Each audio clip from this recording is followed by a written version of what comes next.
নবী নৌকার উপরে গোটা পৃথিবীটা হুলুস তুলুস চলছে। রিওয়ায়েতে আছে, মুফাসসিরিনরা লিখেছেন সেই দিনে যে প্রলয়টা হয়েছিল নূহ নবীর জামানায়, সমুদ্রের পানিকে আল্লাহ 1250 ফুট উপরে তুলে দিয়েছে, 1250 ফুট উপরে। তার মানে গোটা পৃথিবীটা ডুবে গিয়েছিল সেই দিনে। নূহ নবী নৌকার উপরে, তার উপরে যারা বিশ্বাস স্থাপন করেছেন তিনারা নৌকার উপরে, নূহ নবী নৌকার উপরে, আর চোখে দেখতে পাচ্ছেন তার ছেলের মৃত্যুর তাণ্ডব। থাকতে না পেরে পিতৃ স্নেহ জেগেছে, আল্লাহর কাছে হাত তুলে বললেন, লা আসিমাল ইয়াউমা মিন আমরিল্লাহ, আল্লাহ এটা আমার পরশজাত পুত্র, আল্লাহ তুমি একে রক্ষা করো। আল্লাহ ধমক দিলেন, লামিনাল খাসিরিন, তুমি চাইতে পাবে না দোয়া তার জন্য যে আমাকে মানেনি, আমার নবীকে মানেনি, আমার দ্বীনকে মানেনি। তুমি যদি আর একবার আমার কাছে দোয়া চাও, তোমাকেও আমি ওই ক্ষতিগ্রস্তদের মধ্যে ফেলে দেব। নূহ নবীর হাত নেমে গেছে, নিজের চোখে মৃত্যুর তাণ্ডব দেখেছে। আর তুমি বলছো মৌলবীকে ঘুষ দিয়ে দেশি মুরগি খাইয়ে তোমার বেটা মাতাল গাঁজাখোর নাস্তিক, তাকে তুমি জান্নাতে পাঠাবে। এই ধৃষ্টতা তুমি হাটিয়ে দাও। সবাই নিয়ত করুন 5 ওয়াক্তের নামাজি হব। হাত তুলে বলুন তো ইনশাআল্লাহ। নামাজ কেউ ছাড়বেন না। আজকে বড় সমস্যা, নামাজ ফরজ না ফরজ নয়? ফরজ। কিন্তু আমাদের দেশে 3টে কোয়ালিটির নামাজি আছে। এক হচ্ছে জুম্মার, এক হচ্ছে 5 ওয়াক্তের, আর একটা নামাজি হচ্ছে ঈদ আর বকরা ঈদ। ঈদের দিনে লাপাই কারা বেশি? যারা জীবনে নামাজ পড়ে না তারা। ঈদের পেছনে দাঁড়িয়ে বায়ান না শেষ, হুজুর নিয়তটা একটু বলে দিয়েন তো। নিয়ত নিয়ে কি করবি? আমি যেখানে নামাজ পড়াই 15টা গ্রাম একসাথে নামাজ পড়ে, তো নামাজে দাঁড়াবো তার আগে একজন এসে বলছে, হুজুর একটা কথা বলতাম। কি হলো? হুজুর একটু নিয়তটা বলে দিন। আমি বললাম, দরুদ শরীফটা জানিস? জানি। আত্তাহিয়াত জানি। সানা জানি না। কিছুই জানে না, শুধু নিয়ত নিয়ে মারামারি করবে। এটা কত দুঃখের বিষয় যে নিয়ত নিয়ে মারামারি করবে, কোনো কিছু জানে না। আপনারা বলুন, আলেমরা আছে, কেউ যদি নিয়ত না জানে, খালি এতটুকু বলে দেন, আমি ঈদের নামাজ পড়ছি, এই ইমামের পেছনে মুখ আমার কাবা শরীফের দিকে, ওয়াস্তে আল্লাহর আল্লাহ, নামাজ হয়ে গেল। কিন্তু কেউ যদি আপনার সানা না পড়ে, রুকু সিজদা তাসবিহ না পড়ে, আত্তাহিয়াত না জানে, দরুদ শরীফ না জানে, দুআয়ে মাসুরা না জানে, নামাজ হবে না। ও কিচ্ছু জানে না, জানবে কি করে? আরে ঈদগায় তো অনেকজন এখন ঈদের নামাজ পড়তে যাচ্ছে, শালা লুঙ্গিটা শ্বশুরের, জামাটা শ্বশুরের, আন্ডারপ্যান্ট শ্বশুরের, গেঞ্জি শ্বশুরের, তোয়ালিটাও শ্বশুরের। ওর কি আছে? ও শুধু শরীরটা আছে, ল্যাংটা শরীরটা ওর, সবগুলো শ্বশুরের। তাইলে এরপর বলুন, সে তো নিয়তটাই খুঁজবে, আর কিছু খুঁজবে না। আবার আমাদের দেশে কুরবানির নামাজে যা হয়, কি বুঝলেন, ইমাম সাহেব খালি নামাজটা শেষ করে, কি বুঝলেন, সালাম ফিরতে না ফিরতে চলবে, তাড়াতাড়ি গরুটা লুঙ্গি তুলে মেরে দিলে ছুটি। ঠিক বললাম না ভুল বললাম? আল্লাহ মাফ করুন তোমাদের। তুমি কুরবানি করছো, তোমার কাছে নামাজের কোনো মূল্য নাই। আল্লাহর কসম খেয়ে বলছি, যারা পাপাচারীতে জুড়ে আছেন, যাদের মধ্যে গুনাহ হচ্ছে, ওইখান থেকে বাঁচার একটাই অস্ত্র, ইন্নাস সালাতা তানহা আনিল ফাহশাই ওয়াল মুনকার। নিশ্চয়ই নামাজ এমন একটা ইবাদত, মানুষ যখন নামাজ পড়তে লাগবে, তাকে অশ্লীল কাজ থেকে সরিয়ে ভালো কাজের দিকে নিয়ে আসবে। জোরে বলুন সুবহানাল্লাহ। আপনি নামাজ পড়ুন। আমাদের সমাজে আপনি জানেন নামাজ ফরজ, কিন্তু নামাজ পড়ে না। যেমন দেখবেন অনেক গ্রামে মাইয়াত হয় না? হয়। এলান করে দিলে ইমাম সাহেব কিংবা মুয়াজ্জিন সাহেব, কি ভাই জোহরের নামাজের পরে জানাজার নামাজ হবে, বলে না? বলে। অনেক জায়গায় এলান হয়, অনেক জায়গায় মুখে মুখে হয়ে যায়, জোহরের নামাজের পরে জানাজা। মসজিদে গিয়ে দেখি 5 ওয়াক্তের নামাজিরা নামাজ পড়ছে, আর কিছু আউলিয়া আছে, তারা উজু করে বাইরে দাঁড়িয়ে আছে, ও শুধু জানাজা পড়ে। সভাপতি সাহেব, মুফতি সাহেব আছে, কেউ যদি জানাজা না পড়ে গুনাহ আছে?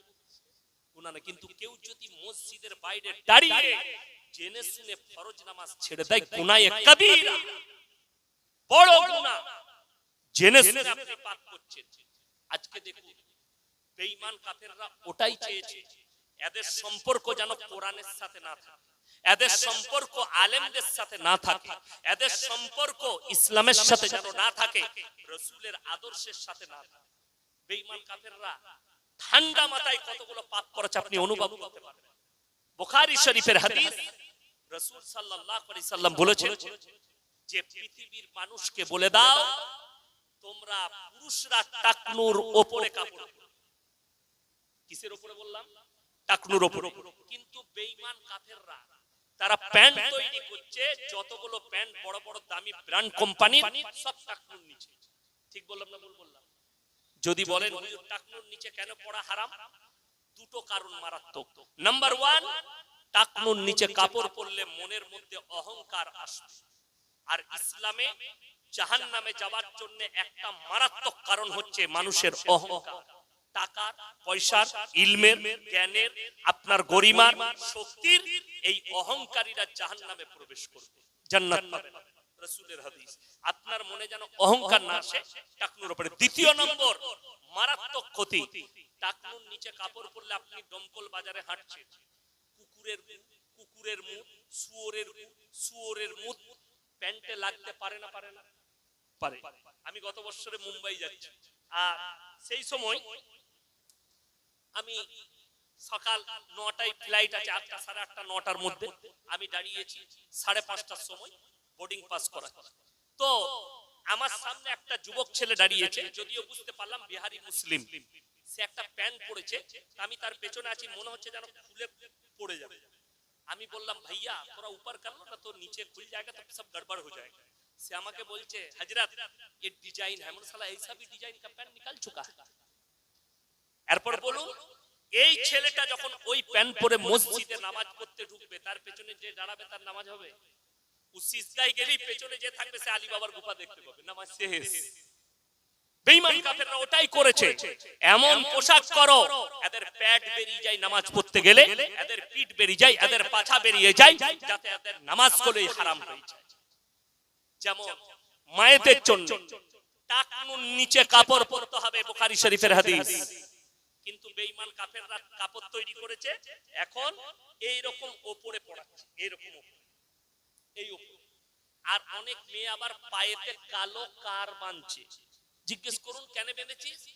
বলছে লজল লাগবে না। তো গলায় একটা মোটা দড়ি বাঁধলো, মরবি না, ভালো হবে? নাউজুবিল্লাহ। শিরক। যে মহিলারা ভাববে পায়ের মধ্যে কালো দড়ি বাঁধলে এটার দ্বারা লজল লাগবে না, এটা মারাত্মক একটা শিরক। তুমি আল্লাহর উপরে বিশ্বাস করো না, ওই সুতোর উপরে তোমার বিশ্বাস। এর থেকে বড় শিরক আর কিছু নেই। মা দিকে অনুরোধ করব, টাকনুর নিচে মারাত্মক পাপটা শুনেলেন। দ্বিতীয় নম্বর মারাত্মক ক্ষতিটা হচ্ছে ওই পায়ের অংশ দেখে যতগুলো পুরুষের নফসে, মনেতে জিনার ওয়াসওয়াসা আসবে, সমস্ত পাপটা ওই মহিলাকে বহন করবে।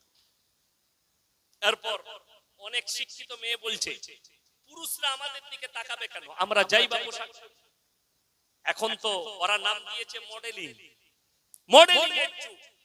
আল্লাহ রাসূলের হাদিস, বর্বরতার যুগের পাপ গুলো আখরি জামানায় মডেলিং বলে ফিরে আসবে, আপনি রুখতে পারবেন না। ভারত সরকার এই সুপ্রিম কোর্টে রায় দিয়েছে, সমকামিতা লিগ্যাল আছে ভারতে। সমকামিতা পাপটা রাসূলের যুগের নয়, রাসূলের যুগের আগের নয়। এই পাপের কারণে আল্লাহ একটা পুরো নবীর নসলকে, একটা কওমকে ধ্বংস করেছেন, হযরতে লূত নবীর কওম। সমকামী অনেক অশিক্ষিত চাষিবাসী লোক বুঝেন না। সমকামী মানে হচ্ছে পুরুষে পুরুষে বিবাহ, নারীতে নারীতে বিবাহ। নাউজুবিল্লাহ বলে। এই পাপটা ছিল লূত নবীর কওমের, আর আল্লাহ তাআলা এটার কারণে কোরআনে লাকির টেনে দিয়েছেন, লূত নবীর বিবি জাহান্নামে যাবে, আটকাতে পারবে না নবী হওয়ার পরেও। নূহ নবীর বিবি আল্লাহ ব্যতীত অপরকে রব হিসাবে মানার কারণে, শিরক করার কারণে, পাথরকে রব হিসাবে মানার কারণে, মূর্তিকে রব হিসাবে মানার কারণে আল্লাহ কিয়ামতের দিনে একেও জাহান্নামে দিবে। আল্লাহ কোরআনে বলে দিয়েছে, দারাবাল্লাহু মাসালাল লিল্লাযিনা কাফারু ইমরাআতা নূহি ওয়া ইমরাআতা লূত কানাতা তাহতা আবদাইনি মিন ইবাদিনা সালিহাইনি ফাকানাতাহুমা ফালাম ইউগনিয়া আনহুমা মিনাল্লাহি শাইয়্যা ওয়া কিলা দুখুলান নারা মা'আদ দাখিলিন। আমার দুজন উলুল আযম নবী, হাবিব পয়গম্বর নূহ নবী আর লূত নবী, দুজনের বিবিকে জাহান্নামে দেব, তারা আটকাতে পারবে না নবী হওয়ার পরেও। কোরআন এটা, তারা পয়গম্বর আটকাতে পারবে না। লূত নবীর কওমে মারাত্মক পাপ। আজকে আপনি ম্যাপ খুললে দেখতে পাবেন বৈজ্ঞানিকরা লিখে রেখেছে একটা সাগরের নাম হচ্ছে মরা সাগর, যেখানে একটা পোকা মাকড়ও জন্মায় না, একটা কীট পতঙ্গ জন্মায় না। ওই জায়গায় আল্লাহ লূত নবীর কওমকে রুটির মতো পাল্টিয়েছিলেন। তারা কিয়ামত পর্যন্ত অভিশপ্ত এবং তারা জাহান্নামী। শুনলেন ওই পাপটা ছিল লূত নবীর কওমের। আজকে মডেলিং বলে ফিরে এসেছে এবং এই পাপে যারা জড়িত হচ্ছে তারা অশিক্ষিত নয়, বেশিরভাগ শিক্ষিত। রাসূলের এক মাস আগে পাকিস্তানে একটা প্রোগ্রাম হয়েছে। সেই প্রোগ্রামে পৃথিবীর দামি দামি স্কলাররা ছিলেন, পৃথিবীর সব দেশে। ভারতের একজন ছিলেন ডক্টর জাকির নায়েক, পাকিস্তানের একজন পৃথিবীর শ্রেষ্ঠ মুফতি মুফতি তাকি উসমানী ছিলেন। তিনি 10 মিনিট বক্তব্য রেখেছিলেন, মারাত্মক একটা কথা বলেছেন, সবারই চোখ দিয়ে পানি। आखिरी जमाने में एक ऐसा हालत आएगा क़यामत से पहले कि पूरे आलम में, पूरे दुनिया में हराम औलादों से भर जाएगा। তিনি ব্যাখ্যা দিয়েছেন, মারাত্মক ব্যাখ্যা। আপনি অনুভব করতে পারবেন না বেঈমান কাফেররা কি মারাত্মক ভাবে আপনার কাছে জাল ছুড়েছে, ঠান্ডা মাথায় কিভাবে আপনাকে আমাকে পাপ করাচ্ছে, জিনা করাচ্ছে আমাদের সন্তানদিকে, আপনি অনুভব করতে পারবেন না। নাম্বার 1, এই সামনে এই মাসটা শেষ হলি, আজকে 30 তারিখ, কালকে 1 ডিসেম্বর। 25 ডিসেম্বর পরবটা মুসলমানদের না খ্রিস্টানদের? খ্রিস্টানদের। তারা গির্জায় গিয়ে ক্রিসমাস পালন। আপনাকে দেখেই দেবো আলহামদুলিল্লাহ মুসলমানদের মুর্শিদাবাদের যুবক যুবতীরা অনেক হেফাজতে আছে। আমি কলকাতায় দেখিয়ে দেবো 2500 থেকে 3000 মুসলিম যুবক যুবতী শিক্ষিত, যারা কলেজ পড়ুয়া, ইউনিভার্সিটি পড়ুয়া, স্কুল পড়ুয়া, তারা গির্জায় গিয়ে লাইন দেয় আশীর্বাদ। 1 জানুয়ারি মুসলিমদের না খ্রিস্টানদের?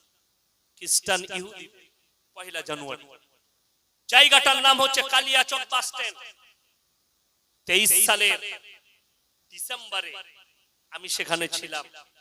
আমার জলসা ছিল সুজাপুর গয়েশবাড়ি।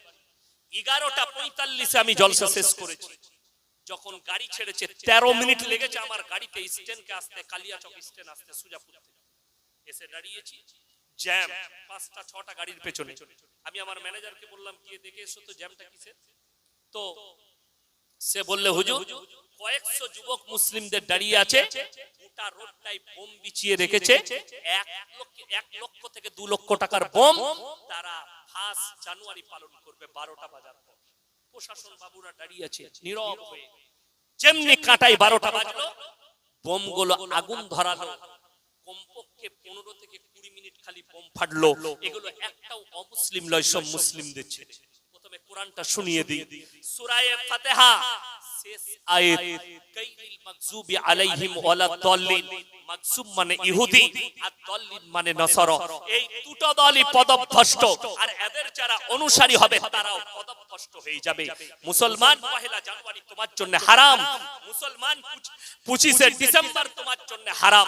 খ্রিস্টানরা যারা গির্জায় যায়, যে মুসলিম যুবক যুবতীরা যারা মনে করছেন আমাদের যেতে আপত্তি কি, তারা 3টে আল্লাহকে বিশ্বাস করে। কটা বললাম? 3টে। এক হচ্ছে আল্লাহ যে সৃষ্টিকর্তা, এটা তারা মানে। দ্বিতীয় নম্বর হচ্ছে মারিয়াম ঈসা নবীর মাকে তারা আল্লাহ বলে মানে। তৃতীয় নম্বর হচ্ছে হযরতে ঈসা মাসিহ, তাকেও তারা আল্লাহ বলে বিশ্বাস করে। এরপর চলুন, কোরআনে আছে এই 3টে আল্লাহ বিশ্বাস করার কারণে খ্রিস্টান দিকে দাঁড় করাবে গোটা পৃথিবীর মানুষ থাকবে। আল্লাহ কিয়ামতের দিনে দাঁড় করাবেন হযরতে ঈসা মেসিহকে পৃথিবীর মানুষের সামনে।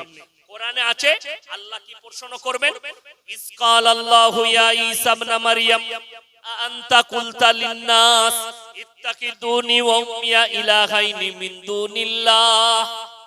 হে ঈসা, তুমি কি বলেছিলে তোমার কওমকে আল্লাহ ছাড়া আমি আর আমার মা আরো দুটো আল্লাহ? তিনি বলবেন ক্বালা সুবহানা, আল্লাহ যে কথা বলার আমার হক নেই, অধিকার নেই। কেমন করে বলতে পারি? আমি যদি এই কথা বলে থাকতাম ইন্নাকা আনতা আল্লামুল গায়ুব, আপনি আলিমুল গায়ব, আপনি সব জানতেন, আল্লাহ তখন তাদেরকে জাহান্নামের রাস্তা দেখাবেন। আর ঈসা মাসিহকে বলবেন আমি সব জানি, আমি খালি এদিকে বিশ্বাস স্থাপন করানোর জন্য দাঁড় করিয়েছি। হে আমার মুসলিম যুবক যুবতী, তোমরা যখন ঈদ পালন করো নিশ্চয়ই খ্রিস্টানরা তোমাদের ঈদে আসে, কথা বলেন আসে আসে না? তোমার কুরবানিতে আসে আসবে না? বড় কষ্ট লাগে, অথচ তুমি 25শে ডিসেম্বর পালন করছো। আমি বলছি আপনি কেক কিনে খাবেন, 20 ডিসেম্বর খান, 21শে খান, 22শে খান, 23শে খান, 24শে খান। 25শে ডিসেম্বর যদি কেক কিনে খেতে যান জিদ করে, ইয়াসিন সাহেব মানা করেছে আমি মুসলমান হওয়ার পরেও জিদ করে খাবো, কিয়ামতের ময়দানে মুলাকাত হবে তুমি হারাম খেয়েছো না হালাল খেয়েছো। এই জিদ করে খাওয়ার কারণে তুমি হারাম খেয়েছো। কোন মুসলিম ভুলবশত যদি 25শে ডিসেম্বর কিনে নেয় তার জন্য অসুবিধা নেই, কিন্তু কেউ যদি জিদ করে 100 বার খাবো যদি মনে করে, তুমি আর মুসলমানই থাকবে না। যেহেতু তুমি কোরআনের বিরোধিতা করেছো, তুমি আল্লাহর বিরোধিতা করেছো, তুমি রাসূলের বিরোধিতা করেছো। আমার মুসলমান ভাই শুধু তাই নয়, তারা ঠান্ডা মাথায় জিনাগুলো কিভাবে করাচ্ছে বলে দিই। তারা নাম দিয়েছে ভ্যালেন্টাইন ডে 14ই ফেব্রুয়ারি, কাজ হচ্ছে জিনা করা। তারা নাম দিয়েছে চকলেট ডে, কাজ হচ্ছে জিনা করা। তারা নাম দিয়েছে রোজ ডে, কাজ হচ্ছে জিনা করা। তারা নাম দিয়েছে কিস ডে, কাজ হচ্ছে জিনা করা। আমার যারা বাপের বয়সী আছে, আপনার বয়স কত? 60। আমার 38 প্লাস আমার বাপের বয়সী। জিজ্ঞেস করুন ইনারাও স্কুলে পড়েছে না পড়ে? আমার বয়সী যারা আমার সাথে স্কুলে পড়েছেন, ইমানদারির সঙ্গে বলুন তো, আমরা কি কোনোদিন শিক্ষক দিবস জানতাম? আমরা কোনোদিন জানতামই না কবে শিক্ষক দিবস। কিন্তু দুঃখের বিষয়, আমরা মাস্টারকে যে রেসপেক্ট করেছি, সম্মান দিয়েছি, আজকে স্কুলে শিক্ষক দিবস পালন হয় ডিজে বাজিয়ে, ম্যাডাম মাস্টার ছাত্ররা একসাথে ডান্স করছে। ঠিক বললাম না ভুল বললাম? সম্মান শেষ। আর রাসূলের আদর্শ হচ্ছে বড়কে সম্মান করো, ছোটকে স্নেহ করো। ইনাদিকে জিজ্ঞেস করুন, ইনারা রাস্তায় যখন বেরোতো, বাড়ি থেকে বের হতো, যদি দেখতো চায়ের দোকানে চাচা বসে আছে কিংবা পাড়ার চাচা বসে আছে, ওই রাস্তা দিয়ে আর ভয়ে যেত না, অন্য রাস্তা দিয়ে ঘুরে যেত। ঠিক বললাম?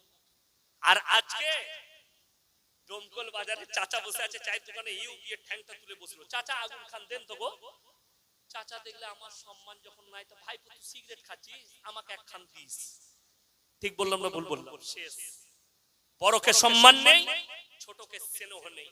এটা কিয়ামতের আলামতের মধ্যে একটা মারাত্মক আলামত। আমার মুসলিম ভাই, আমার যুবক যুবতী, আমি অনুরোধ করে বলে যাচ্ছি, সবাই আল্লাহর রাস্তায় জুড়ে যাব। সকলে জোরে বলুন ইনশাআল্লাহ। বেঈমান কাফেরের আখলাক থেকে দূরে সরে আসুন। শুনেলেন আজকে আমি এসেছি কিভাবে হারাম আওলাদ গুলো প্রমোট পাবে, আমি বলে দিয়ে যাই। আজকে আমাকে যদি জিজ্ঞেস করেন আপনি কে, আমি আমার বাপের নাম বলবো না মায়ের? কথা বলে না? বাপের। আমি যদি হাজী সাহেবকে জিজ্ঞেস করি আপনার পরিচয় কি, ইনি বাপের নাম বলবেন না মায়ের? বাবা মারা গেলেও বলবে মৃত অমুকের ছেলে। ঠিক কিনা? কেন? আপনাদের এখানে ছাগল আছে না? আছে? আছে। ছাগলের ছানা হলে পাঁঠার ছানা বলেন না ছাগলে? গায়ের বাচ্চা হলে ষাঁড়ের বাচ্চা বলেন না? গায়ের বাচ্চা বলে। মারাত্মক শব্দ শুনেলেন। অনেক শিক্ষিত লোক বলে জানোয়ার আর মানুষের মধ্যে পার্থক্যটা কি? চার পায়ার পার্থক্যটা অরিজিনাল লয়, কথা বলা না বলার পার্থক্য অরিজিনাল লয়। আসল পার্থক্য হচ্ছে আল্লাহ ইনসানের পরিচয় দিয়েছে বাপের দ্বারা, আর জানোয়ারের পরিচয় দিয়েছে মায়ের দ্বারা। কথাটা বুঝতে পেরেছেন? ভেঙে বুঝিয়ে দিচ্ছি, চলুন। ইমাম আবু হানিফা রাহিমাহুল্লাহ, তিনার কাছে একদল মহিলা পর্দায় এসে দাঁড়ালেন আর বললেন, হে যুগের ইমাম, আপনি বলুন যে একটা পুরুষ 4টা বিয়ে করতে পারে, ইসলামে জায়েজ আছে না? 4টা। স্টেজে যারা আছেন আর ময়দানে যারা ইমাম কিংবা তালবিম আছে তারা বলবেন না, আপনারা বলবেন শুধু। কেউ যদি দ্বিতীয় বিয়ে করতে চায় বইয়ের কাছে হুকুম নিতে হবে না? হবে না? হবে। যারা বলছেন হবে তাদেরকে বলি, আচ্ছা এরকম ভালো বউ কেন আছে, আপনি রাতের বেলায় গিয়ে বলবেন কালকে হুজুর যখন বলে গেছে আর একটা বিয়ে করি, তোমাকে চুমু খাবে না ঝাঁটা করে মারবে? তোমার ভাত উঠে যাবে বাড়িতে, সে মৌলবি হোক আর যেই হোক, কেউ মেনে নেবে। ওই জন্য ইসলামী শরীয়ত হচ্ছে কেউ যদি দ্বিতীয় বিবি গ্রহণ করতে চায়, বিবির কাছে ইজাজত নেবার দরকার নাই, তুমি বিবাহ করতে পারো। অনেক মায়েরা মনে মনে ভাবে, আচ্ছা আটপুরের মৌলবীকে দাওয়াত দিয়েছে, এই তো বিয়ে করার কথা বলছে। তাই না? আর অনেকজন মনে মনে ভাবছে ভালো হুজুরকে দাওয়াত দিয়ে এনেছিস, কাল সালা দেখবে তুমিও মার খাবে আমিও মার খাবো। আমার মায়েরা ভালো করে শুনবেন, আমি শরীয়ত বলছি, ইসলাম বলছি, যদি তুমি দ্বিতীয় বিবাহ করতে চাও, বাধাটা বিবির কাছে নয়, বাধা হচ্ছে আল্লাহর তরফ থেকে তোমার হৃদয়ে। যদি তোমার মন বলে দুটো বিবিকে সমান চোখে দেখতে পারবো না, তোমার জন্য একটাই বিবি যথেষ্ট। কেউ যদি দুটো বউ রাখে, একটা বউকে 500 টাকা দামি শাড়ি দেয় আর একটা বউকে যদি 400 টাকা দামি শাড়ি দেয়, সে যদি তাহাজ্জুদ গুজার হয়,